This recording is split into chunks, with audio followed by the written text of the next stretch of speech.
আপনি বাজার থেকে যে কোনো সাবান কিনে এটাকে আগুনের তাপ দিয়ে গলিয়ে এরকম সিলিকন মোল্ডের মধ্যে দিয়ে অন্য একটা শেপ দিলে এটাকে আপনি হ্যান্ডমেড সাবান বলতে পারছেন। কিন্তু আসলে কি এটা হ্যান্ডমেড শব্দটা কোথা থেকে এসেছে? কোল্ড প্রসেস পদ্ধতিতে যেই বার বা প্রসাধনীগুলি বানানো হয় বা অর্গানিক সাবান বা বার আমরা যেগুলো বলি, এই যে আপনাদের সামনে আজকে আমরা বানিয়েছি তুলসী পাতা সাবান, এটাকে বেসিক্যালি বলে কোল্ড প্রসেস বা অর্গানিক বা হ্যান্ডমেড সাবান। সো বিভিন্ন রকম পদ্ধতিতে এই সাবান বা আমাদের স্কিন ক্লিনিং এর জন্য যে ক্লিনজিং প্রোডাক্টগুলো বানানো হয় এগুলোকে সবাই এখন এভারেজে হ্যান্ডমেড বলছে।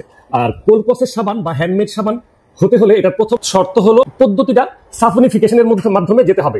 অনেকেই বলছেন যে সাফনিফিকেশন মানে কি, বা সাফনিফিকেশন শব্দটা কেন আসবে, বা বাতাসের মধ্যে অক্সিজেনের সাথে সাবানের কি সম্পর্ক, এই টাইপের প্রশ্নগুলোর উত্তর হলো সাফনিফিকেশন ছাড়া কোল্ড প্রসেস বা হ্যান্ডমেড সাবান বা অর্গানিক সাবান হয় না। আর এই ডাইসগুলোর মধ্যে আমরা যদি এই কোল্ড প্রসেস সাবানের মোল্ডগুলো দিয়ে সাবান বানানোর চেষ্টা করি, তখন এই সাবানগুলো এই ডাইসের মধ্যে সীমাবদ্ধ হয়ে এই সাইড দিয়ে একটা আবরণ পড়বে। এটা যখন আমরা মোল্ড থেকে খুলে বাতাসে কিউরিং এর জন্য রেখে দিব 30 দিন, তখন এই সাবানের ভিতরে প্রপার বাতাস বা অক্সিজেন যেতে পারবে না, ফলে সাফনিফিকেশনে বাধাগ্রস্ত হবে এবং এটা ব্যবহার উপযোগী হবে না। আমরা যখন এই 108টা সাবান 100 গ্রামের 108টা সাবান একটা মোল্ডে বানাই, এটাকে আমরা বিভিন্ন অ্যাঙ্গেল থেকে কেটে 100 গ্রামের বাড়ি নিয়ে আসি, তখন এটার মধ্যে বাতাস বা সাফনিফিকেশন যেতে পারে। আর এটা শুধু যে আমরা হাইকালবেরি পরিবার বানাচ্ছি তা না, বিশ্বের যে কোনো দেশে যান কোল্ড প্রসেস বা অর্গানিক বা হ্যান্ডমেড সুপগুলো এই পদ্ধতিতেই বানাতে হবে, তাহলে আপনার সাবানের প্রপার কিউরিং বা সাফনিফিকেশন ব্যাপারটা হবে এবং সাবানটা ততটাই মানে স্কিনের জন্য উপযোগী হবে। ইলেকট্রিসিটি চলে গেল। ওকে, আজকে তাহলে এতটুকু। আমি আশা করি আপনাদেরকে বুঝাতে পেরেছি প্রাকৃতিক পণ্য একটি সুন্দর পৃথিবীর জন্য।